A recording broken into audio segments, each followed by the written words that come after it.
You have $15. So you get one from each category, essentially. Or, I guess you could get 3 of the top, or 15 Agent Coulsons.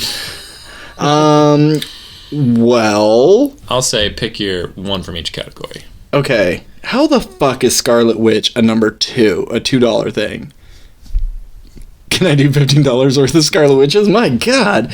Okay, one from each. Mantis for $1, Scarlet Witch for $2, Dr. Vision for $3. Gamora is a $4 hero? No, not at all. Ant-Man's more of a $4 hero than she is. Yeah, she's really strong, but who cares? Spider-Man for $4. And probably Thor. Yeah, I went Thor, and then Black Panther for the resources and the army, and essentially he's just like a Captain America type. So, and then it was between Doctor Strange and Vision. I went Doctor Strange just for the teleportation. Okay. And Vision can phase, shielding, and all that stuff. Well, that's cool that he can phase, but give me a guy who can teleport anywhere on the planet. And then I went Scarlet Witch, of course. Yeah. Easy money there. And then Agent Coulson, because he got that big old dick. He's got a robot arm. No, I'd go Mantis. Maria Hill's worthless. Mantis is the only one with powers. Nick Fury is worthless. Falcon's good in a fight, but Mantis can shut you down. Yeah, if she can calm Thanos, essentially. She's got some skills. Put Mantis at least in 2, Scarlet Witch in 4, Gamora down to 2, Star-Lord down to 1. Star-Lord's worthless. Hawkeye, I think, is at least a 3. I'd take Nebula down to 2. Black Panther's a 3. Black Widow's a 3. Doctor Strange is a 4. That's a bullshit list. I'm gonna do $15 worth of Scarlet Witches because she's the only one that's worth anything. All right, last time when we recorded, it's I sounded really good, but you were a little far away. So, all right. Yahoo! All right, let's do it. All right, get it. Welcome back to WRPL, the podcast where we talk about all the things we are watching, reading, playing, and listening to. My name's Ben. And I'm Steve. We are gearing up for Matrix Resurrections. All the sequels have an RE title. Reboot, Reloaded, Resurrections, and Reloaded. So that was, I guess, kind of smart. It has a branding, but it does the whole Spider-Man Far From Home, Homecoming, No Way Home sort of which confusing. I honestly don't really like. I don't love it for Spider-Man. I don't even know why they started with Homecoming. That's if he was out in space and then now he's finally back in New York, you call it Homecoming. If you're going to do it because they're having homecoming at school, and then the next one should be prom and winter formal or something. But yeah, I get the homecoming because it's not only the homecoming dance, but also coming home to the MCU. Sure. I can get behind. But you would have to call this the Spider-Man Home Trilogy, which just sounds kind of dumb. Yeah.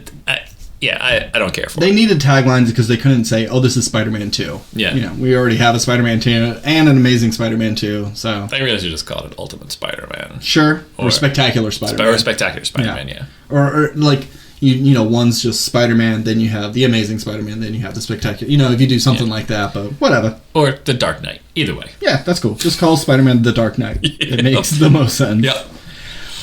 So, Steve, we're gonna kind of bang this out. We don't have a very interesting week. Let's bang. Well, the only thing that I really watched, I watch a lot of stuff, but most of the time it's not worth mentioning. I rewatched Snake Eyes with Nicolas Cage. Not a terrible conspiracy theory movie, but probably could have been someone better than Nicolas Cage because he's bad in pretty much everything he ever has done. And I don't care if he's won a Best Actor. He didn't deserve it. That performance is dog shit. But moving on from Snake Eyes, which has Gary Sinise, and Gary Sinise kills it. I love that guy. I watched The Way, Way Back. Oh! Yeah, with Steve Carell and Sam Rockwell and Maya Rudolph. Yeah, I like this movie. I didn't. Okay. I gave it a C+. I thought it was fine. I like coming-of-age stories and someone being taken under their wing and coming out of their shell, but it was every cliche from all those movies just to the T. There was nothing new and original to it. I really like Steve Carell in it. He's such a scumbag piece of shit. He's legitimately scary at times, just being so open about how much he dislikes his potentially future stepson, his girlfriend's son. He's a bad dude. Yeah, it's like this and then Foxcatcher, which I never saw. It's are the two Steve Carell's evil movies. Yeah. Which is one is he's a dickhead and the other one is he's a... Don't forget about Despicable Me. He is the world's greatest supervillain. That's true. And he has 3 of those. So, man, 5 villainous roles. Steve Carell, multifaceted. Yeah. I didn't like the lead. He was so pathetic that it was hard for me to root for him, because after a while it was just dude, fucking stand up for yourself. And I know it's more of a casting thing than a character thing. I just didn't want to look at his face. And then of course Hot Girl Next Door, Anna Sophia Robb, just falls for him. I mean, not really falls for him, but is nice enough, even though she really shouldn't. He's a goob. He's a weirdo. He gives you no reason to like him, and it's kind of saved by Sam Rockwell, and Sam Rockwell saves everything. That whole gang. But even him, they do really pervy, gross stuff, making girls wait at the slides just so they could check out their asses, and I didn't love that stuff. But this was an okay movie with some good performances by a lot of people, like Toni Collette. She's great. In pretty much everything she does. Rob Corddry as well. Amanda Peet. Dean Pelton. Oh yeah, who wrote and co-wrote and co-directed. What's his name? Nat Faxon. Nat Faxon. What a weird name. But yeah, it has its moments, but I would say this is a skip. Yeah, I mean, it's not something I necessarily go oh, you guys have to see the way back, but I just remember seeing and enjoying it for the most part. And to your comment on the, kid, I like that he was sort of more realistic in terms of, we see a lot of losers in quotation marks in these coming of age stories, and they're total fucking hunks, and it's oh well, I like video games, so girls don't like me or whatever the fuck. But this kid looks like he'd be the type who would be socially kind of awkward and have a lot of self-esteem issues and stuff. So I liked that casting, and I think he was charming enough when he needed to be when he was with his water park crew. But yeah, I would agree that he also is kind of so pathetic you don't want to root for him. And there's scenes it's his first day at the water park, and there's some people breakdancing, and they make him break it up, and they're oh, you can't take our cardboard unless you show us what you got. And he does dumb little dances, and they're all cheering him on, calling him Pop and Lock, and putting him on his head and making him spin for him, and it was just one of the most embarrassing scenes I've seen. It was hard to watch, and I think that was the moment it started going downhill for me, because there was a lot of those moments, and I just was not a fan. Glad I watched it, but pass. What do you got? I don't think I watched anything worthwhile except for one thing, which actually I think is on the top 10 of the year for me. Oh. Yeah. I watched Steven Spielberg's West Side Story. Oh, yeah. Yeah.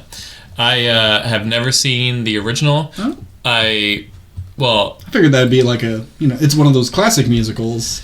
Yeah, I love so much. Well, here's the thing. I actually started it in high school. My teacher put it on because I was in a kind of artsy class, and she was a big fan of musicals, and she's like, "Oh, we're gonna watch a movie about 2 rival gangs in the 60s or in the 50s, and it's this Oscar-winning movie." And I was like, "Cool, sounds awesome. Let's watch it." And then the movie starts, and it's the 2 gangs, and they're heading towards each other, and they're dancing and stuff. I was like, "Oh, I didn't realize this was a musical, but okay, this is a little weird." And then they're about to fight, and I was like, "All right, here we go." And then they just ballet around each other, and I was like, "What the fuck is this?" And I was livid because I was hoping it was The Departed, but it really just turned out to be Not that. Opposite of Departed. Yeah. And so from that point on, I was like, man, fuck West Side Story. Now that I've gotten older, I'm sure I would have had an appreciation had I sat down and watched the whole thing. But I'm glad I went into this blind and not knowing the story at all, because I had a great time. So did you just like put your head down after a while? Well, I mean, we really only watched the opening scene. Oh, okay. It was just part of the lesson, and we weren't going to watch the whole thing. Yeah. But it stopped me from ever really desiring to see the entire thing. I did a similar thing. It was like one of the last weeks of school, and we're like, we're going to watch Citizen Kane. It was in a mass marketing class, and it was just like, fuck this old ass black and white piece of shit, and I just went to bed. And then my friend was like, dude, you shouldn't have. That movie is actually really good. I'm like, oh, I kind of missed out on something. And I, to this day, have not seen Citizen Kane. Yeah, I've seen moments, but yeah, just lost my opportunity. But you watched Mank. Yes, I did, which, just like Tick Tick Boom, I went into Mank not knowing who this was and what he was doing. And then as it's going along, it was just like, oh, this is about Citizen Kane? Oh, I feel dumb. Anywho. So I'm just going to snap in the background while you're talking. As I was watching it, I was thinking this. Man, I really need to take a piss. Yeah. Anyway, so yeah, after I watched it, I was like, what has Steven Spielberg made before this in the past couple times? Because like I remember like Bridge of Spies and everything, but what's like been his record? Because I feel like Spielberg, it's been a while since Spielberg like really hit a movie that I was like, I've liked them all that I've seen, but I haven't seen one where I'm just like, man, this is like Spielberg at his best. Because he went through like the political phase of doing like Lincoln and Bridge of Spies and The Post, which I've seen all those. I like all those, but he did The Post. Yeah. I'm getting that mixed up with something else. Go on. But the movie he made right before this was Ready Player One, which I know you don't really care for. No. I enjoyed it for the most part, but it was so CG. It felt like, like The Hobbit, Yeah. Which, once again, I also still like The Hobbit, but it had all the Spielbergness to it, but it just also felt like so out of his like dramatic realm. But I think this movie was just a total sort of return to form for Spielberg. I really like the direction of it. The music, I didn't realize how many classic songs came from this musical that I like. In America. Yeah, that's like the main one I know. That I've heard, like, and the I Feel Pretty, so pretty. Yeah, and that I've seen in so many pop culture things, but because I've never actually like sat down and watched the original movie, I totally forgot that all these songs were in it. But man, there are some phenomenal performances in this. Like, I expect at least 2 Oscar nominations, and it's not even for the main 2. Oh. Like the girl who plays the main Maria, yeah, I could see her getting a nomination, but I wasn't as blown away with her as the girl who played Anita, who was the Oscar-winning role for Rita Moreno in the original. Best female performance I've seen this year. Is it because she has a really good song that really allows her to express? No, I mean, she's a great singer and dancer throughout it for sure, but like, it's just when they're not singing, she just has some great she's just a great actress. Okay. I mean, there's a part where that she does do a song with Maria, and she's like, Maria's singing to her, and then you're just watching her face for a while, and then just like you can see the tears build up and then like calm down because something awful had just happened. But yeah, she's fantastic, and the guy who plays Ansel Elgort's best friend, the troublemaking riff character, the one who kind of is like the leader of the Jets now that Tony is out of the gang. He's also really good. I think he could easily get a Best Supporting Actor nomination. My only problem with the movie is with the love story to it. Like, I would say this movie's an A- for me, because I just had a blast all the way through. And for 2.5 hours, I wasn't bored at all. I think the pacing was really good. But do you know anything about the story, really?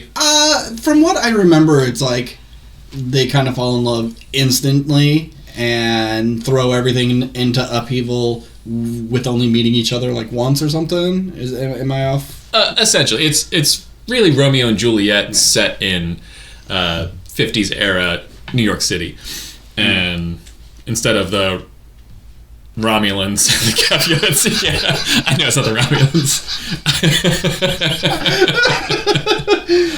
What are they called?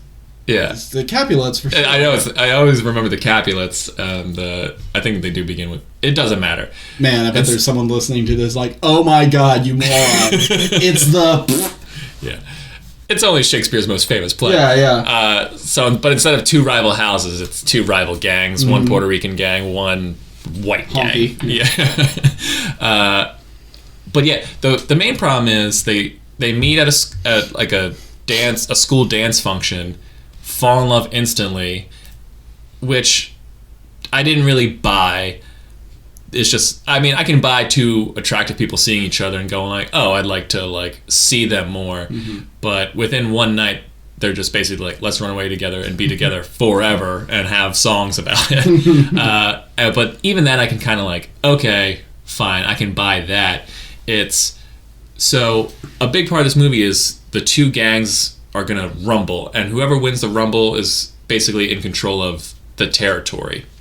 How big is this territory? Is it 4 square blocks, or is it? They said it's 20 square blocks. 20 blocks. Okay, that's not bad. A mile and a half. Yeah.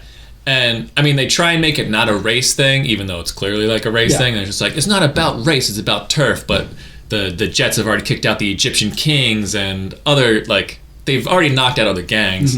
Which, another thing is, you don't really know how old these kids are supposed to be. I mean, I think... High school dance, right? Weren't they? Maria says in the movie that she's 18, and I think, Tony, I think, is supposed to be, 20 or 21.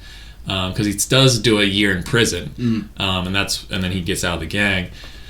But it's just, there's a part in the movie where the character Riff is just like, oh, me and Tony, we started the Jets and we took all these guys out. It's like, well, how long is this gang been around? If they're 21 and they started, let's say when they were 15, 16, so the gang's only been around for 6 years, but they've already waged war against all these other rival how big were these gangs? Not big, it's just gangs are really dumb. Yeah, were they just gangs of oh, there was just 10 Egyptian guys who lived in the neighborhood and we kicked their ass. Yeah, we ran them out of the neighborhood. They weren't a gang, they were just people. Yeah. But that's just nitpicking. Yeah. But yeah, so back to the story. I was able to overlook they fell in love in one day and were just meant to be.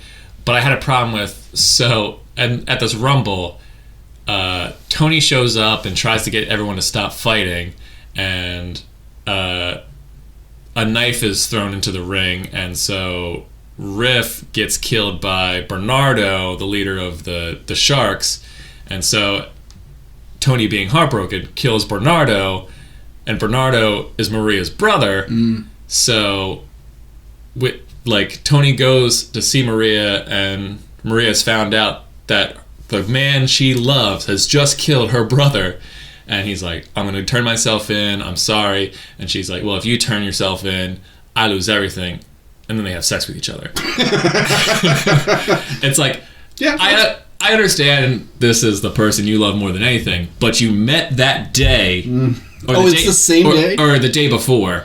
Even if it's the same week, my God. Yeah, they meet that night at the dance, and then the following night is the rumble. Okay. So in the span of 48 hours, essentially, you've met some guy, fell in love, that same guy killed your brother, and then you're like, we should probably have sex now. And then they, that, I just was watching, I was like, this is ridiculous. This is silly. And Romeo and Juliet was always kind of silly because it was two people who fell in love in one day and then decided to kill themselves, which is ridiculous. Yeah. But if you look past that, everything else about this movie is fantastic. Like I said, it's a lot of fun. Music's great. Fantastic performances all the way through. Definitely is going to be up for some Oscars. Highly recommend it if you like musicals or just like quality cinema. It would have been an A for me had it not been for just a little silly romance that they just had it been more fleshed out, I could have been about it, but the fact that the movie was already 2.5 hours, I'm not sure how much more you could really do, and the fact that it's based on a play, and plays are usually kind of like, you just breeze through them. You're not spending a ton of time really developing characters too much. That's what the songs are for, We just say our emotion and you just say your emotions, and like usually when you watch a musical, you're kind of like almost always taken out of the movie a little bit because that people just don't randomly break out into songs. But I think the movie really played very well into them. Like it never really took me out of it. That love story took me more out of the movie than the songs did. Now I don't remember how it ends, so spoil it for me. Do they get to run away together, or do they die, or? So they have sex. He leaves and is just like, meet me at Doc's. Doc's is where he works. It's a pharmacy, and we're gonna run away together because I can't stay here. The sharks are gonna kill me. Your people aren't gonna ever forgive me, and my people aren't ever gonna forgive Bernardo for killing Riff, and we're just gonna be together. And so Maria sends her brother's girlfriend Anita, and just like go there, tell Tony that I'm on my way, because she has to deal with like the police or whatever. And she's like, okay, like fine. And then she goes there, and then Tony's gang kind of harasses her, and he's downstairs, so he doesn't hear any of this. And then she's like, okay, well, tell Tony that Chino, who was a guy that she went to the dance with before, killed Maria because he found out about you two. And so he thought that she was dead, and he runs out in the street. He's like, Chino, I know you're looking for me, like, kill me, because Chino was also Bernardo's best friend. And so Maria and Tony see each other, they start running towards each other, and then Chino shoots Tony in the back, and then so Tony dies in Maria's arms, and then the Jets and the Sharks kind of squash their beef for whatever reason, because they're just like, oh man, we've all lost people on both sides. Just violence begets violence, man. And so both gangs like pick up Tony and kind of like have this funeral procession down the street with him, and Maria just follows them, and Chino goes to jail. The police show up, and Doc is like, with them as they take him away, and that's just how the movie ends. So love story for the ages. Yes, I thought she was like, she picks up the gun after Chino shoots him. I was like, oh, is this going to be like full Romeo and Juliet, where she like shoots herself in the head? But luckily she didn't. It's just, it was a little ridiculous, but I bought it for the most part. So like I said, great film. Probably going to be on my top 10 of the year. All right, cool. Well, as I said at the beginning, we're gearing up for Matrix 4. I'm excited. Are you excited? I am cautiously optimistic. I'll say that. Now, I'm more excited for Spider-Man. Sure. I have more faith in Nightmare Alley, just from director alone. But this is a movie where I don't know what the hell's going to happen, so I'm very excited to go in, relatively blind to see what the hell they can possibly do with this old franchise. Yeah. I mean, real quick, with Nightmare Alley, it's, one of my all-time favorite directors, but he did make Crimson Peak, which I wasn't totally in love with. And you watched like twice in one day because of me? Like, you went and saw it, and then I was like, I'm seeing this, and you're like, fine, okay, I'll see it. And I didn't know you had already seen it. I totally forgot about that. and it was just like, wait, you saw this like twice in 2 days? I'm like, yeah, I didn't even like it the first time. Like, you should have told me that. I didn't know. I mean, I don't hate Crimson Peak. It's just, it didn't really do anything for me. Yeah. So I'm worried that this might fall into more that realm than, let's say, Shape of Water. Yeah, it's like that same kind of period piece. Great cast on both of them. I really like the special effects of Crimson Peak. All the ghostly stuff. Oh, yeah, really good. There's good stuff in Crimson Peak, but that's what makes me sad. Tom Hiddleston and, what's her name? I always forget her name. Mia. No, not Mia Wasikowski. The other one. The redhead. His sister. He's like banging his sister, right? He's betrothed to Mia Wasikowski because like she's poor or he's poor or something. But then he has his sister. I totally it's the redhead, Jessica Chastain. It's her, okay. And they're like banging in the attic or something. Whatever. Yeah. It's his. Anywho, we're not talking about. Maybe if we do a Del Toro breakdown and rank his movies. Yeah. But I'm excited for Matrix. I think the 2 trailers that have been out look really good. I'm glad most of the cast is back, and they're just being very secretive of everything, which is great. So in the ramp up, I will be watching the trilogy again. What about you? I don't think I will. Only because I feel like I remember the trilogy well enough, but at the same time it might be kind of fun to go into this movie and go like, what? And just see like how well I do, and see if it kind of stands on its own, but I'm glad you're watching it. Yeah, we'll have the. It's like I wish you watched West Side Story so we could do more of a deep dive on it. But it's fine. I mean, if you still have more things to say about West Side Story, no, I don't. It's fine. I just feel like one, it's not my type of movie, and I wouldn't see a lot of nitpickable things. It would just be kind of like, well, that's dumb because they're singing in the street. That's stupid because they're dancing at each other, and that'd just be me being a grumpy Gus the whole time. I will say that they actually do like fight and rumble and stuff. They're not all doing ballet around each other. But anyway, back to the Matrix. But I'm glad you're gonna rewatch all of them because it'd be nice that it's like you have full knowledge, and then I, you know. Because afterwards, you could be like, was that someone? Like, yeah, that was such and such from part 2. Yeah. So we didn't want to do a trilogy breakdown or anything, and since this weekend is a light weekend, we decided, let's watch the Animatrix. I always hear people loving the Matrix and shitting on the sequels, but no one ever talks about Animatrix. Because most people haven't seen it. Probably not. And just the title, if they're not into anime, they're instantly going to not watch this. But I've been watching this since it came out. I was super excited. I watched all the original trilogy in theaters, and we got to see a little short from this before Reloaded. And I've rewatched these over and over again. I will start off by saying the Second Renaissance Part 1 and 2 are my favorite Matrix stories. I think they are more interesting than anything that happens in The Matrix, and it's only like a half hour or less to tell those stories. I want to see more of the early days of the robot uprising.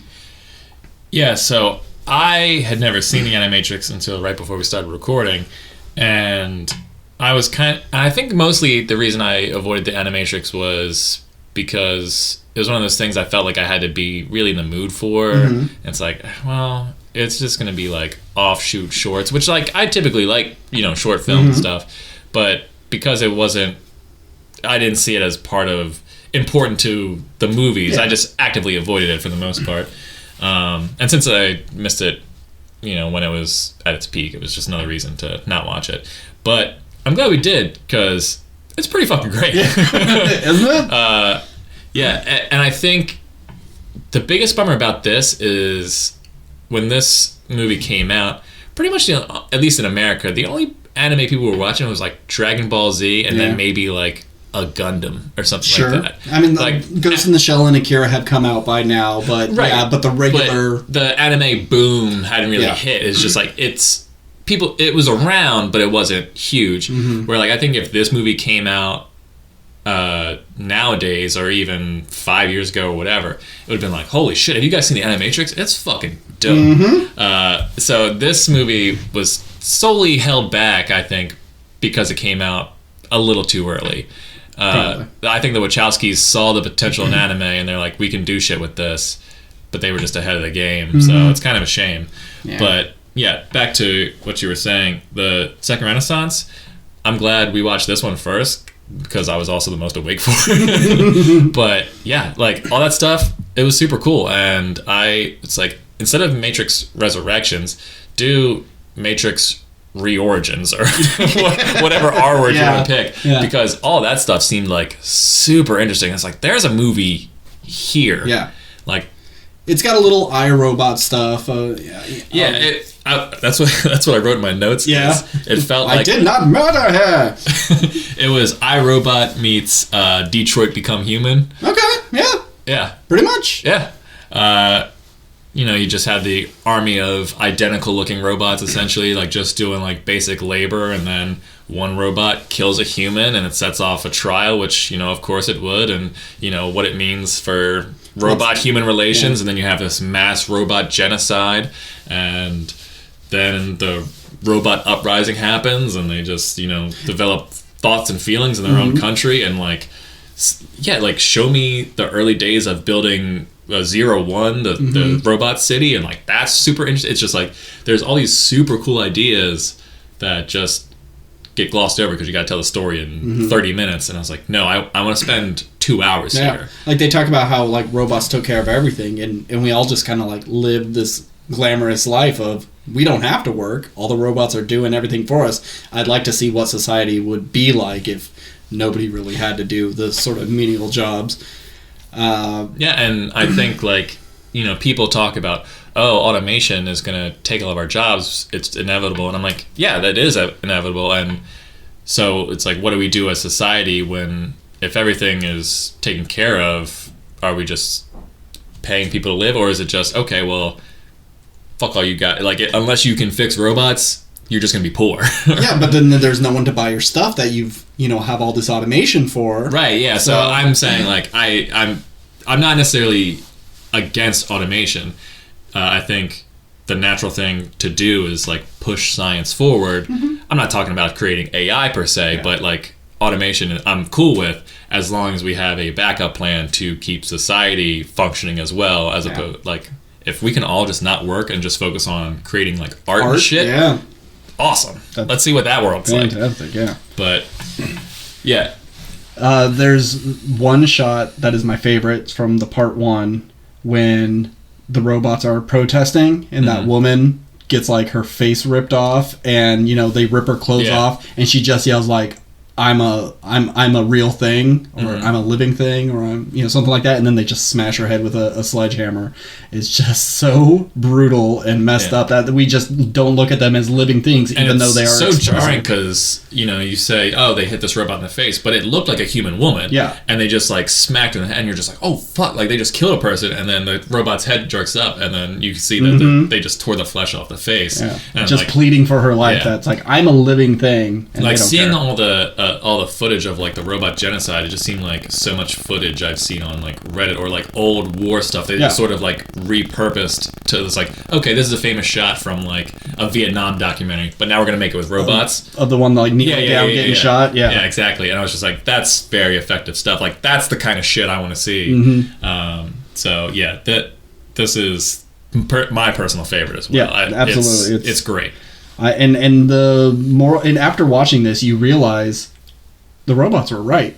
They didn't do anything wrong. One robot did a bad thing, and because we shunned them, and because they prospered, we caused all these problems. Yes, we knew from the Matrix that we were the ones that scorched the sky, but everything was kind of vague. After this, it's like, yeah, the robots were in the right. They just wanted to exist, and they just wanted to be a part of the world, and the humans were just so greedy, and how dare they not be the ultimate ones in power. And so now when you watch, Agent Smith telling Morpheus about how we're a fucking disease and stuff, and like, yeah, we absolutely are.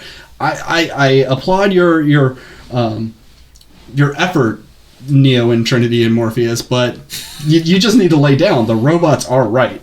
It may suck that we are in, a matrix or whatever, and they're just using us for batteries, but whatever. We started it. So, we're the bad guys.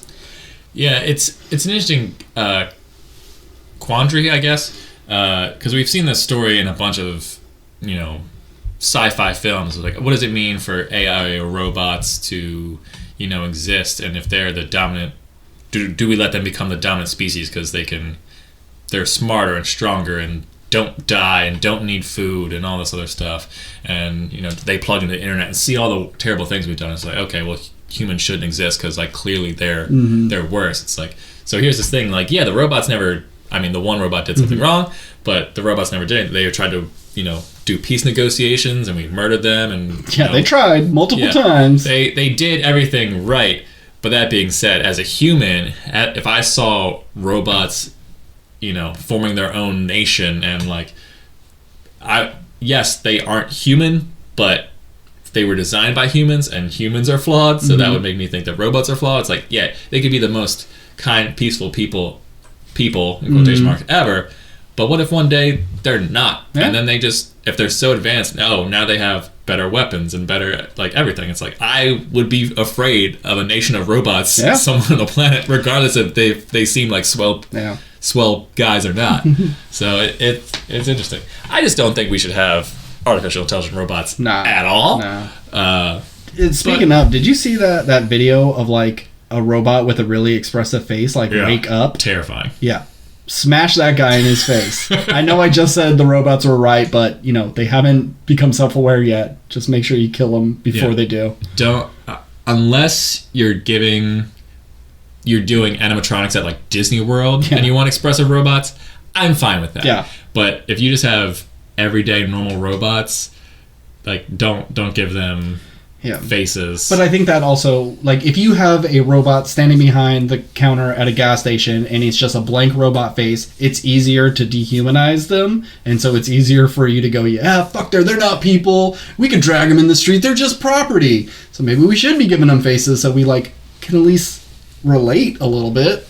This just makes me think of that Jeff Winger speech in the first episode of Community where he's talking about the pencil. It's like, I can name this pencil Greg and break it in half, and then your heart breaks a little bit or something like that. And just, and that's just what makes me want to think. It's just like, oh, we as humans need to make things cute so we can like feel something for it. But it's like, why? Yeah. We don't need to. Mm-hmm. I don't need that robot to have a face so I'm nice to it. Mm-hmm. Not that you should necessarily be rude to a worker robot anyway. He's just doing his job. Every time I'm at my aunt's house and she uses her Echo, oh shit, did I set it off? Damn it. Every time she uses it, or I use it for her, I always say thank you afterwards. Mm-hmm. And like my uncle, okie dokie. My uncle is just like treats it like a machine, because it is. But I'll say thank you, and he's just like, "Why are you thanking the machine?" Like, you never know. This thing, like, you're talking. This is Skynet. It's talking back to you. It knows so much about you, and if it eventually says like, "Oh, I put a bunch of child pornography on your computer because you were so rude to me," like, what am I gonna do? I'm sorry, Ben. I can't allow you to do that. What? And just locks all the doors in your house. It's like, how do you even set up automatic locks? All right, let's move on to the next one. These, if you have the DVD, they're played in a different order. The last one, or the first one on the DVD, is played last on this. I don't know why. Yeah, we watched it on HBO Max. So. Yeah, which if you need to see any of the Matrixes, it's on HBO. Side note: why did HBO call themselves HBO Max when there's a Cinemax? Like, did they purposely do that? Because on ads, it'll just say, get it on Max. And it's like, are they trying to, like, steal that identity from Cinemax? Like, what are you going to be called, huh? I don't know. It's just weird that they called themselves that. Yeah. Whatever. Whatever. All right. Never thought of it. Second episode, technically third, but it's called Program. This is one of my least favorites just because there's not much to it. It's just the Cypher story. It's the Joey Pants from The Matrix wanting to get back in. He's willing to like screw over his friends just because he can't live in the real world anymore. But we see it as some cool samurai battle. Yeah. And it's fine for its action, but story-wise, there's nothing here. Yeah. I didn't particularly care for this one. It's always cool to see samurai stuff, but it just kind of felt like, oh, well, we're doing an anime thing, so we need to have them do like a traditional anime action scene. Yeah. It's like, all right, so we'll put them in feudal Japan, which is fine. Yeah. There's some cool, there's a cool fight scene and everything, but in terms of like story, it didn't really do much for me. If she was a samurai and he was like a medieval knight, but then he was pulling out like a chainsaw or something. Like if it had some anachronistic stuff to it, I think I would have liked it more. But it's just like Japanese people in a Japanese land doing Japanese stuff. Yeah. Although the one thing I will say about this is we had a conversation earlier before we watched this where I was upset that there was Neo and there was Trinity, but there was nobody. Morpheus was just Morpheus. Like Morpheus' name should have been Duo, and the black guy who was a samurai in this was named Duo. Yep. And I turned to you and I was like, what the fuck? Like, why wasn't Morpheus just named Duo? Yeah. Like, Morpheus is a cool name, I get it, and I'm sure there's some sort of, like, logical explanation on why they chose Morpheus. I'm sure that there's some backstory to that. But it's just it should have just been Neo, Duo, and then Trinity. And that was your trilogy. I think it's obvious what you're doing. And two, you have your lead is Neo, and then you have Duo, and you just have these two single syllable ending with O's. Sure, and I only say duo because I know there's characters, fictional characters I've seen with that name, and I just couldn't think of, like, call them. I didn't want to be like Dose or Deuce. So, well, speaking of names, I have a funny little story. I can't remember if it was a subreddit or a Twitter thread or a podcast, but someone was saying that their friend never knew that Neo's name was Neo. They thought his name was Neil, and so it made me laugh just thinking like, oh yeah, okay, Neil, it's close enough. Sure. But rewatching it, if it's not Morpheus saying Neo, it does sound like everybody's calling him Neil, and which I wonder what this guy was thinking, because they call him like, Thomas Anderson, but also Neil. Like, why is your name Thomas and Neil? It just doesn't make sense. But I thought that was pretty funny. All right, third episode, World Record. This one I hated back in the day, but it really grew on me. I love this concept. Yeah, I did like this one. Mainly, well, I just didn't care for the art style. The Aeon Flux looking. Like, why this is sort of a popular go-to. I mean, I get that it's different. It sets itself apart from other animes, even when they like are clearly drawn differently. They still like look like they'd be in the same house. Where this looks. Yeah, I think this is an American. I think Aeon Flux people were. Like, I think it looks sort of Afro Samurai-esque. Yeah, I think it's the same people. Same people. Yeah. Maybe I just wasn't really paying attention enough, but I didn't really get the point of this one, or was it just like he was so bent on? Well, he was just so willing to push his body to the absolute extreme. He's the only person who's able to kind of force himself out of the Matrix. Just by pure willpower. Where in the next episode we have something similar. But yeah, he was just able to push his body to the limit, and that would be able to get him to wake up, but the agents kind of stop him right at the end, even though there's a little like, oh, he could still do it, because he gets out of his wheelchair or whatever. But I really loved just seeing the muscles like flex and flip out and just kind of burst. Yeah, it was disgusting, but it's, he only runs for less than 8 or a little more than 8 seconds. Yeah. Just shy of 9 seconds. Yeah, it's one of those small side stories that I enjoy, where it's not about necessarily stopping the agents or the world ending sort of thing. It's just this one dude who was able to do something fantastic. Yeah, almost in a sense superhuman, because it's designed to keep everyone in this cage, and he's able to just physically break out of it. But the one thing I did like about this is just like, I mean, obviously we get it in the Matrix movie, but can you imagine, like, you're running and then all of a sudden your like mind wakes up and there's just a giant flying robot and you're in a red egg sack and it's like, what? Like, all connected to it. Like, that whole sequence where he like jumps it out of the Matrix is just like so scary. Yeah. Like, just that whole visual concept is awful. Yeah. And so the next story is called Kid's Story. Kid is in the second and third movie. He's just one of the people who really looks up to Neo because he helped him escape, and he does look at him to be the one, and he helps load all the turret guns in the mech battle at the very end. But he, like Neo, is just I don't know if he's necessarily a hacker, but he's a computer kid, and I feel like everyone in the real world, they're all hackers. Yeah. That he knows. There's 5 pilots, everyone else is a hacker. That he knows the Matrix exists. He knows of Neo and Trinity. I don't think he mentions Morpheus, but he's aware something is going on. And he gets chased down by agents in his school because he is getting too close to the truth of it all. And he's messaging the Red Queen online, who I believe is supposed to be Trinity. I would assume. Yeah. I can't see Neo being like, I'm the Red Queen. La-di-da. And then he gets cornered on a roof and kills himself, but is like totally willing to like let himself go, and he's able to jolt himself out of the Matrix. One, I really liked this animation style. I liked pretty much all of them with the exception of the World Record one. But what I really like about it is like all the backgrounds are so detailed and gorgeous and beautiful, and then the only thing that's like cartoony at all it ever really feels like is whatever the main character is on screen. And it's not like because he has like big googly eyes, but it's low angles where someone sweeps by and he's on his skateboard, so it elongates and he ducks under a table, so that sort of stretches. Like, and it's that kind of animation style where like his whole body's like constantly it's almost like squiggly on the outside. Yeah, it's like every frame was drawn by a different person that all kind of had the same style, but they had no reference to each other. It was kind of Richard Linklater. What's that movie that he drew?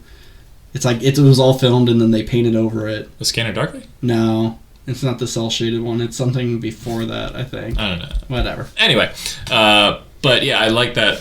I think that animation style can be kind of like jarring for some people because it's not clean, but that's like not the point. But the chase sequence on the skateboard, I thought like looked really great and was like a really fun sort of action scene. And then to end with him going up as like Neo, I believe, and then killing himself is all good stuff, and then just him waking up, like his belief, accomplished his goal, and it was the first of any of these that we see or hear Keanu Reeves and Carrie-Anne Moss like actually be part of it. This is the only one he's in, but she's in a later story. Yeah. So I think this might be my second favorite. Okay. I rewatched Matrix today, with my rewatch. And there's a part where Morpheus is talking to Neo in his office, and he's leading him through the cubicles to get away, and he tells him to go out on a ledge. And I'm wondering if Neo believed a little bit more, if he could have maybe done the same thing, but he chickens out and then gets taken by the agents. So I don't know. But and correct me if I'm wrong, because I don't really. It's been a while, but. So in this scenario, in this universe, anyone who kills themselves, whether they believe or not, would they be sucked out of the Matrix? Maybe. Or like, but he's the first one to ever do it, so I don't know if that's a thing. I'd like people who jump off buildings because they want to die, they just die. But your belief has to be so much fanatical, almost. I think for it to work. Okay. Yeah, you couldn't like go up to someone who's about to commit suicide and be like, "Hey, you're actually in a matrix, and if you just believe in it, you'll totally wake up when you hit the ground." And I'd be like, "Okay, sure, whatever you said." Because I imagine anybody who wakes up, regardless if they kill themselves or not, I guess they could wake up in the real world, but then the robots would be like, "Oh, he's awake, press a couple buttons, and then right back in, so it doesn't matter." Yeah. Okay. Yeah. Next one, it was called Beyond. This is probably my second favorite. Okay. It's just a really fun, simple story of what happens if there's a glitch in the Matrix. What do the robots do? And there's a little a house that is glitching out, and the local kids are breaking bottles, but the bottles will like reform, or they're jumping off the second story, and the gravity is kind of weird, so they're not hitting the ground, or it's raining in one room and sunny in another room, and they're all just thinking, it's probably ghosts or something. Yeah. It's like middle of the day, ghosts. We just play with ghosts. It's fine. But agents show up and kind of like decontaminate it and just turn it into a parking lot and fix the glitch, and they all kind of have to go back to their own lives. It's just a simple little story of like, wow, what a weird day. I thought I knew something, and I was totally wrong. And then of course none of them get like arrested or killed or anything. So it's just the rest of their lives like, we were in a haunted house for a day, and that was cool, and then the haunted house is gone. I don't know what's going on with that.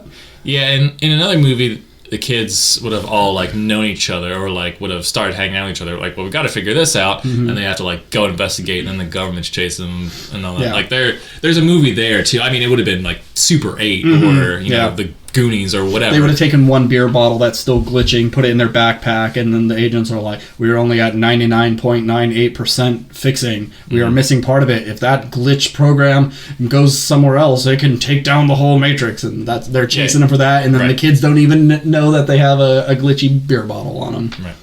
Right. And do you know if there's any significance to like this chicken stars? No, I think it's just just a design choice. Just, weird with Japanese star tattoo on her cheek. I think it's probably just a star shirt. It's a sticker or a makeup or something. I don't think it's an actual tattoo. I just think it's a look hipster how quirky they are. Okay. But what do you think of this one? Yeah, I mean, it was cute. The problem is, it's just like, for pretty much the rest of these, I was like, I want to see more. Yeah. And I know that's not really the point. It's just like, here's a quick, fun little story, but it's just because the Matrix is so deep and involved and kind of has a rich lore, like, just giving me a snippet doesn't really do enough for me. So it's just like, okay, well, this is an interesting... It's like, here's a concept, but there's nothing there. It's just like, this is just solely the idea. Like, it's very fertile ground for lots of interesting stories you can do, and then when you get that little taste, it's, I want another serving. I want more of this. Yeah, like, I think, the films are great, and I get why you make the movie. Keanu's the big draw or whatever, but it's like, if you made a Matrix television show or like anthology series and did it like this and just told interesting stories all set in the Matrix that have nothing to do per se with Neo or the One, it's just other people figuring out something's off, like, that's cool. Like, I want to see that. Or even if you just made each of these shorts an hour plus long, you could do that too. Like, I wouldn't mind these being all animated, in long form. It's just pretty much all the rest of these, I'm like, that's cool, but I wish there was more. Yeah, the next one, a detective story, is like, what a great idea. Just this old noir. Yeah, this actually, I think, is my number 2. Really? Yeah. So this is one of my least favorite ones because it's such a Blue Balls episode. It's just like, this is a really cool concept of just a normal guy investigating, hunting down someone's, what private detectives always do, and then getting wrapped up in something bigger. Yeah. And I want more. And you barely even get a chance to like know who he is, and he meets Trinity, and then he's dead. Yeah. Minutes later. Yeah. So I know I just complained about, here's these cute or fun concepts, but they don't really go anywhere. Where this is also just the same thing, but because it's black and white and is styled purposely, I really enjoyed this one. But I'm also a fan of like these detective noir kind of stuff. So once again, it's obviously something I would like to see more of, but I think because it's so different, it kind of works in this short little form, and it was cool seeing him like uncover this mystery and then run into a character from the movie. Like, it would have been interesting to see that had you gone into this not knowing that it was connected to the Matrix at all, and just had like sort of a normal everyday story, and then the big plot twist in the third act is like, oh shit, let's carry it. This is a Matrix thing? This is a Matrix thing? Yeah. Oh, there's Trinity? And then you have this cool, action scene and all that stuff. So I really like this one solely because it is a concept heavy idea as opposed to just glitches in the Matrix or whatever like that. Cool. So, all right, 2 left, and then I got some follow-up stuff for you. let's do it. All right, last one. Oh no, I'm sorry. Second last one is called Matriculated. I used to really like this one because visually it's really interesting. Yeah. But story-wise, there's just it's like they want to say something, and maybe they are saying something, but I got nothing from it. It's like, can a robot learn to not be an asshole if he gets to have fun in the Matrix too? Yep. The end. It's like he quote unquote saves the girl, but I think it's like a torturing hell because like her body's dying on the outside, but maybe she gets to live forever in the Matrix. Who knows? And it's not even like the Matrix. It's just like some program within this down ship. Well, we started watching this late, and I was starting to get a little naughty here in the last 2. So I appreciated the art style. I liked that it was colorful and weird and very trippy. Like, this is the acid trip episode of these shorts. But yeah, if you asked me to describe like what happened or what it was about, I'd be like, something with robots wanting to like be more human, I guess, or something. Humans wanting robots to be more human, or to at least understand where we're coming from and will join us and go against their own kind. Yeah, it was just too weird for me to follow as I was drifting. Yeah, and it looks so different from any other times we're in the Matrix, and I know it is just a specific program to do this, but it's so different from everything else. It just feels not connected. And like I said, the last one that we watched tonight is the first one on the DVD. So this is actually the last one on the DVD, and it's kind of like a one to end on. Mm-hmm. So maybe it's better to watch this way, because Final Flight of the Osiris leads right into Matrix Reloaded. Right. So maybe that's why they did it. Yeah.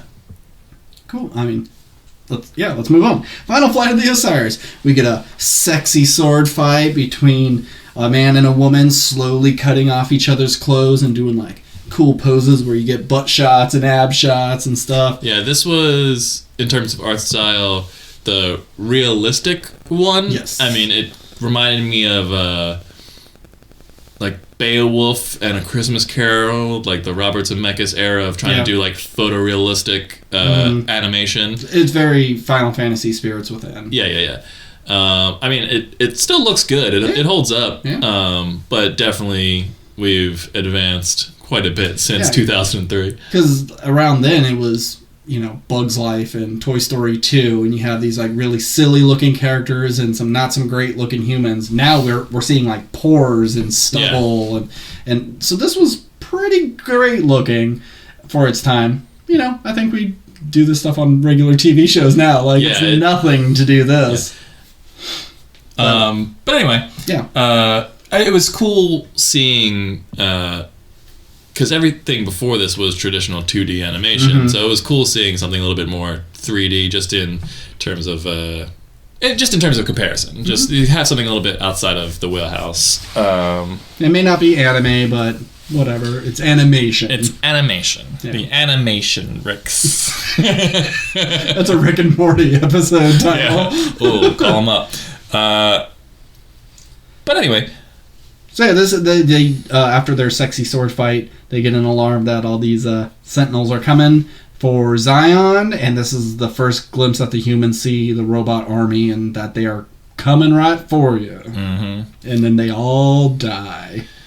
And because the Osiris is the name of the ship, I don't think we said. Yes. And the Osiris was featured in the films, correct? No. Oh, was it? No. The ship in the first one is the Nebuchadnezzar. And we get names for the other ones, but by the time the second one starts, there's like a little meeting, and like Niobe and Ghost, I think, are there, and they're just kind of like, we just got back from a drop. The Osiris is gone. I just mean that coming. It's you never see the ship, sure. You never see the crew. It's just right at the beginning. Hey, they're dead. Here's the information, and then it's never mentioned again. Got it. Okay. Yeah. I really like they blow up and she just kind of collapses right then and there. I like that in the first Matrix when Cypher is pulling everyone's plugs and they all just collapse like rag dolls. That was really good. One thing, they have these like electric guns that Cypher takes out like Tank and Dozer with. Right. And even when they're like crawling into the ship, they're using them and they're dropping them. Why are you using bullets on these things? Why aren't these things on the outside of your ship shooting at the squids? Bullets seem to work okay, but these things are like one shot and they're done. I think that it's kind of dumb that they don't use them. I mean, maybe it's just a power thing, like... Yeah, maybe they only get like 10 shots and then they're done. Yeah, or also, it might just be just a visual thing from a directing standpoint. It's just like bullets just look cooler shooting out the back as opposed to just, Ghostbusters light stream going out the back. It's not as fun. And maybe it's, you hit one of the turbines or whatever with that. It can take a couple of bullets, but you shoot it with the electric thing, we're going down. And plus, I feel like the electric things kind of... always kind of like hold them in place as they're electrocuting, where like if you're on a flying ship and you're moving, you probably couldn't... You wouldn't be able to... keep it on a single... You put it on a turret. You could put it... They don't have to hold it. No, I know that, but I'm saying, like, because they can, like, move more, that, like, they would get hit, but they'd still have the ability to sort of, like, get out of the way because, like, you need to be close range kind of thing. Yeah. And just kind of, like, hold them in one place. But, like I said, if the ship's moving, it's going... Yeah. Okay. Yeah, maybe... That's my thought it's process got a 10, 20-foot radius. And, okay. But... I like this one. This one's fun. It actually looks like the movie The Matrix when they're in The Matrix. Good animation. It's just good shit. Yeah. I was pleasantly surprised by all these. One thing real quick back to Matriculated that I forgot to mention. There's a part in this one, I believe, where you see a bunch of humans like all kind of lined up and they're like poking them and stuff, correct? That's during Matriculated? I don't think so. I think that's in Second Renaissance when they're actually building the Matrix and like poking at their brains, and then they have a bunch of them on a wall. Oh, yeah. Okay. My apologies. Well, that one, it just made me think of the Rick and Morty episode where they do that. I was like, did they get that from this? Maybe. But anyway, yeah, I kind of was like chuckling to myself when I saw that. I was like, oh yeah, that Rick and Morty did that. I like that they're like poking at this guy's brain and he's just like laughing, and then they poke at another part and he just starts crying. Yeah. Good stuff. I love the Animatrix, and I will probably continue watching it more than I watch The Matrix. Yeah, I mean, I don't think I'll probably ever watch it again. Okay. Only because I don't think I feel like I would get anything else out of it by watching again. Okay. I mean, if I did, I'd probably watch the Second Renaissance, because it's just animation's cool, story's cool. I mean, tells everything about any question I had in The Matrix is answered essentially in this. They're so vague in the movies. Yeah. Which like I get from a sci-fi point, and just like you have to explain all this information. It's all very deep and fucking and it's confusing. like generations after it happened, so you know, when you're in a war with robots, people aren't writing down the dates and the events, and it's just kind of like, this is just passed on by words. Track of dates really when there's no sun. That's very true. So, I mean, obviously you can just set a clock and that can keep track. It's not like it would be particularly hard, but I imagine it's easier when you can count the days. Yeah. You would lose some days, you'd lose some time, and but if we could get a prequel movie to The Matrix and just call it Matrix Second Renaissance, but live action, give me that shit. Hell yeah. Alright, so if they released another Animatrix, what kind of stories would you like to see? Ooh, I don't think I ever want to see any more Neo Trinity stuff. And that's not a, knock on that. It's just I feel like now there's going to be 4 full movies and then some shorts that reference them. I mean, I guess the hard part is in the Matrix films, they kind of mention like, oh, this isn't the first time Zion's fallen. Like, this is a thing that happens over and over and over again. So I guess you're kind of stuck with Neo and Trinity in that world, or at least like a version of them. So maybe for all we know. Yeah. So if you do that, maybe show me one of those versions where Zion does fall. Oh, yeah. I got that on my list. Because the movie is the 5th incarnation? 5th or 6th? Shit, I just watched this today. I think it's the 5th.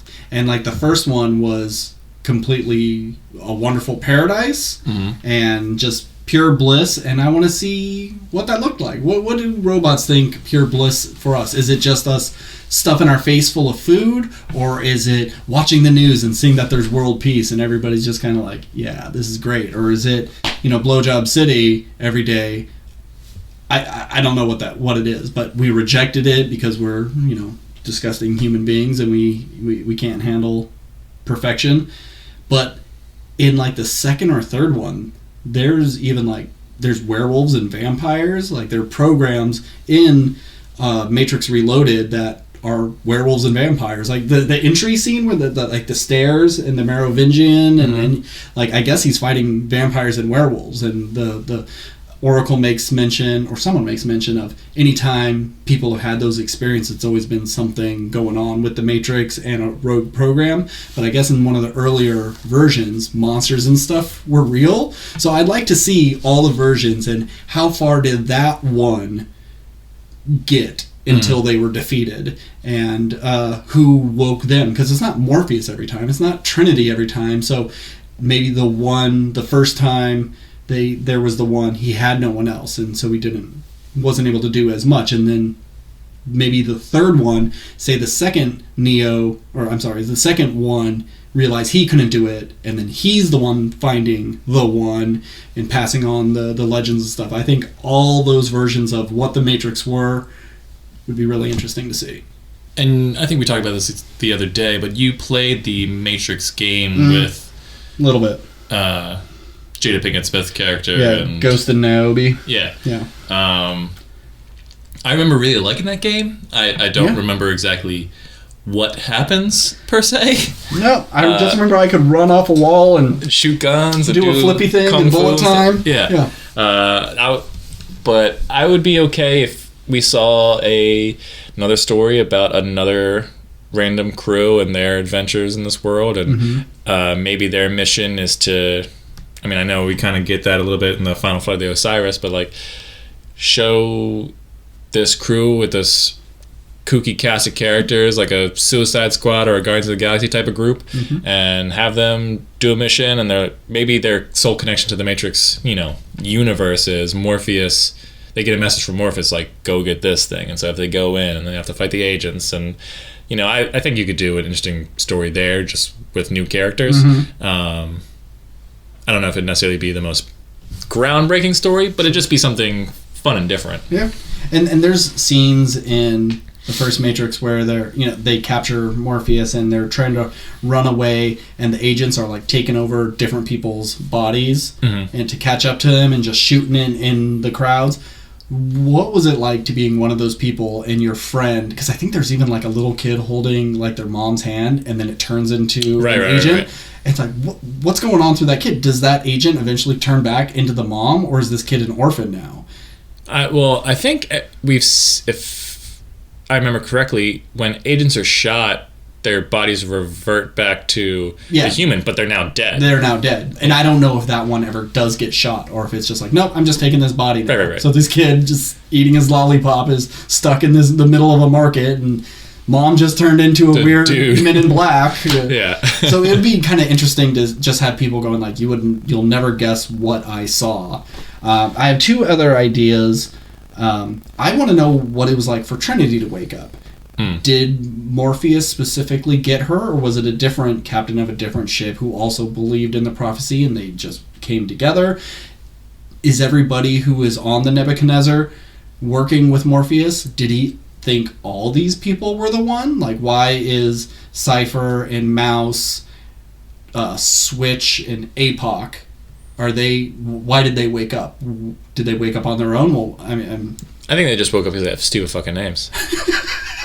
They all gave themselves that name. It's like, Neo's name is not Neo, Yeah. Trinity's name is not Trinity. Her name is, like Alexandra Guggenheim or something, and it's like, now I'm going to be Trinity because I have a dumbass name. So it's like, did Morpheus go to Trinity and go, this is the one, and then does some training and go, okay, I got it wrong. Let's go to the next person. Cypher, yes, you're the one. Oh, wait, shit, no, I fucked up again. And does that what he just keeps doing? Or, why did these people wake up in the first place? So I'd like to know kind of their early days. Yep. It'd be nice. And how is, because in later movies, people seem to believe in Morpheus, but a lot of them think he's just kind of a kook. It'd be interesting to see, is there maybe in previous incarnations there was more of a religion around the one and people had a lot more faith, but after constant reiterations people are losing their faith in that idea and he's just this last religious weirdo. Yeah, I was going to say, it could be interesting, like, sort of cult stories. Just like, okay, well, what if in the future people, science advances or whatever, and we've abandoned the concept of traditional God and everything like that, and so it's just like, now it's just like man and machine. It's like, oh, well, what if there's the new God is essentially a program that will one day save us from the robots, and then you just worship that thing. Like, I think that could be a cool story. It's like humans will always find a way to create something bigger than themselves, even if it's not a magical essentially Neo is magical, but instead of a deity from the heavens above, it's this God in the program that we all need to the find. Deus Machina? Yeah. The Jesus Christ robot guy. Yeah, Neo's a little Jesus, he's a little Moses. A little bit Monica in my life. Sorry, I don't know why I said that. I apologize. Delete that. No problem. The other story I wouldn't mind seeing is just young Morpheus. How did he Morpheus into this man? Yes, that's what I want to see, him Morpheus into an adult. When he went to see the Oracle, she told him, you're gonna find the one. Did he believe beforehand? What did he just believe her outright? Was there something that convinced him? Did he have friends who also believed and they have died? It would be nice to kind of see an origin story for him. Was he questioning his faith and his ability, and then suddenly he saw something in Thomas Anderson? It's like, oh wait, my faith is reinvigorated. Well, I think he's like been kind of obsessed with this for years. Right. And so he's been diehard even before he met Neo. But I think those would be fun to see. I would like to see, and I don't recall, so correct me if I'm wrong again, but it always felt like the Matrix consisted of one city. Yeah. It's like New York, and that's it. Because in the Animatrix, there's, with the Starface girl, it's like clearly Japan. Mm-hmm. I would have liked to have seen different locations in the Matrix. Yeah. That's not necessarily a story, it's just something I want to see. If we're doing future Matrix content, I'd like to see the Matrix set in Japan or in Africa rural or America, just anywhere. Because we don't know where like the fields of all these bodies are. I know, we know 01, the robot city, is in the cradle of civilization. It's around Saudi Arabia, Egypt kind of area. But is that where their fields of bodies are? Is that where they're growing these fetuses and decomposing the old ones? Is it all there, or did they move it to way stations? Yeah, is there a bunch of them around the world, or is it like, well, we don't need to be around the world, we only need to power us in our city, so let's keep that shit closed? But did the city spread? Be some fun in stories there. Yeah. Also, do they ever explain why the machine, like humans, basically put black smog in the sky to block out the sun? The machines never had the technology to just undo it, make a humidifier or whatever, or like a big old fan to push everything out into space. They have the smarts to be able to hook everybody up and use us as batteries, but not to clean up the environment or send something higher than the clouds to get to the sun, or just find a different battery source. Like, because it's not like the wind, huh? There's a part in the third movie where they go above the clouds and the sun's. It's like it's reachable in a sense. Can they just let all the humans go build a rocket ship and go to a different planet? Go to Venus. It's closer to the sun. You'll be good. Yeah. It's like there's issues with things like that, but I think The Matrix is one of the perfect movies. Like, I would give it an A+.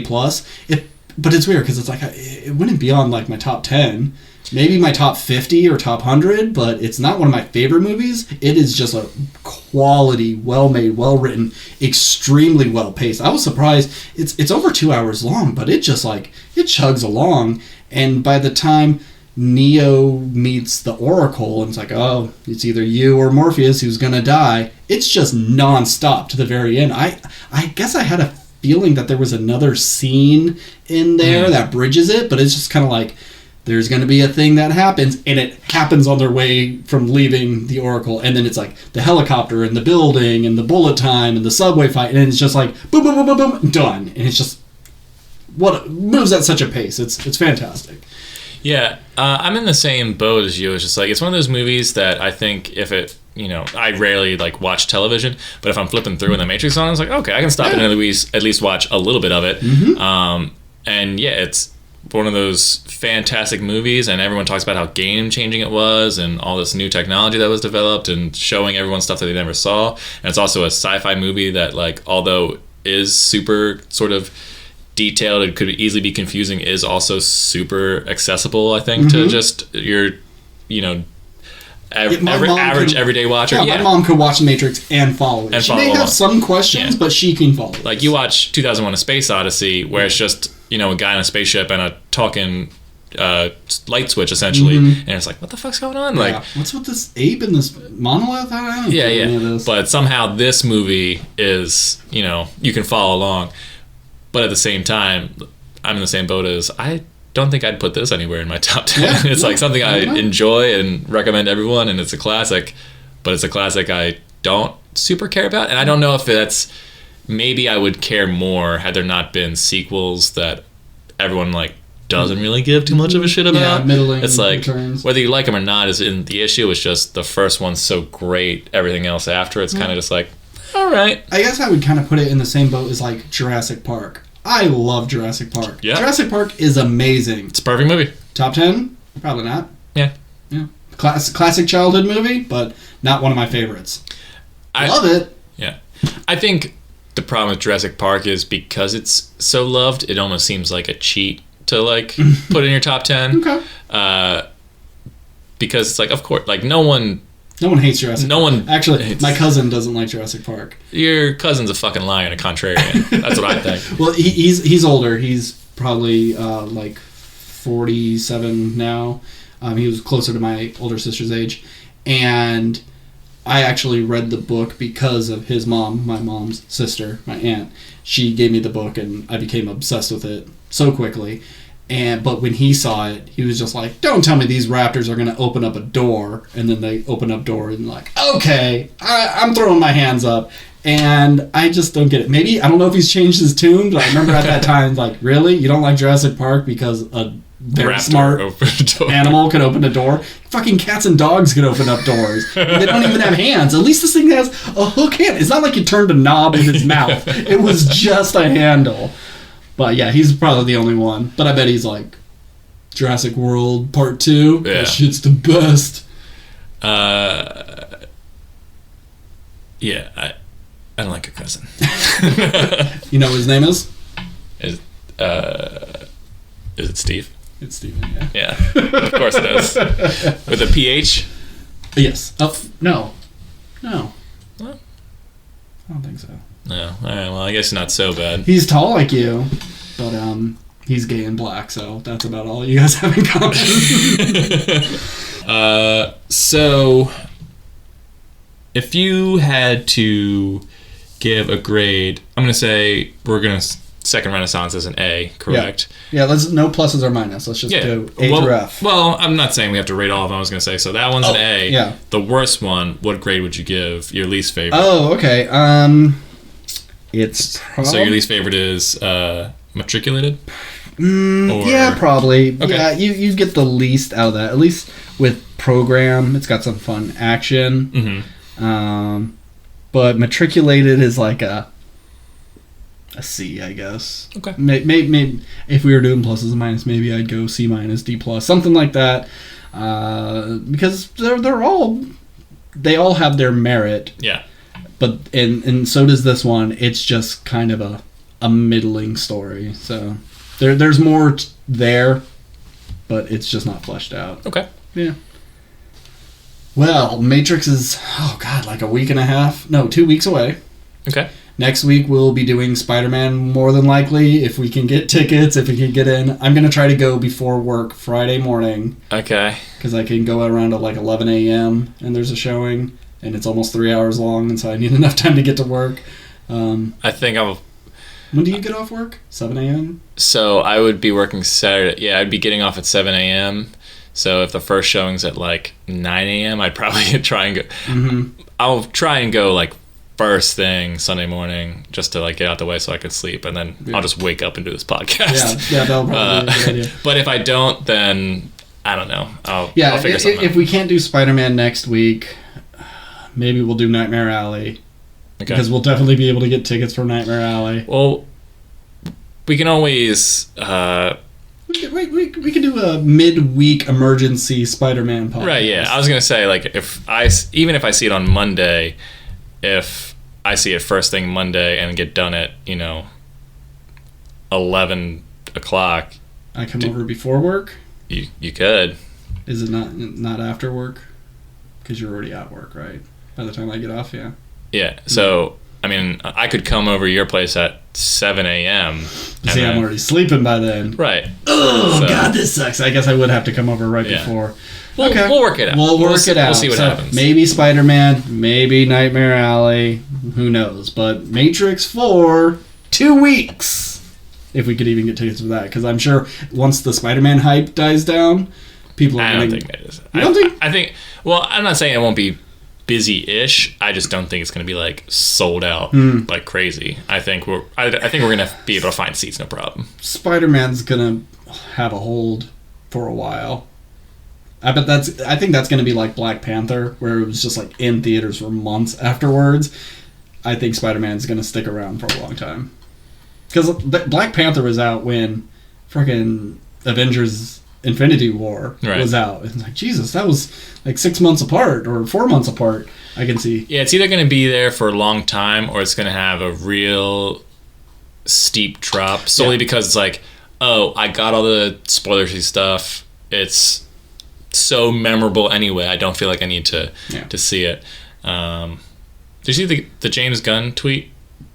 About the Spider-Man rankings?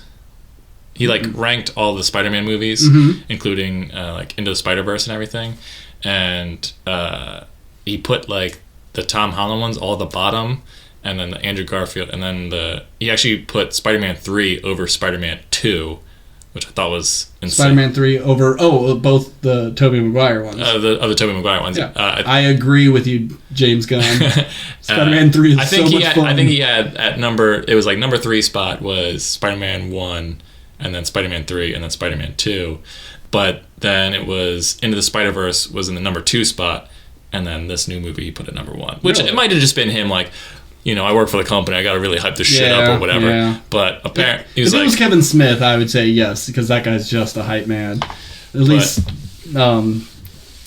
I like James Gunn enough to kind of take his word for it. Yeah. But Into the Spider-Verse is the best Spider-Man movie, but he said this is even better apparently. Wow. So there's that. Okay, well, we'll talk more about Spider-Man next week. We're gonna delete all this anyway. Probably. Well, thanks for tuning in. This was a quick one, but we needed to get some content in. Steve, you want to take it away? Let the people know where they can find us. They can find us on Twitter at WRPL. God. It's hard. WRPL is the worst title we could have thought of. It's just like... Yeah. You can find us on Twitter at WRPL Podcast, or you can email us at www. You gotta do the www. http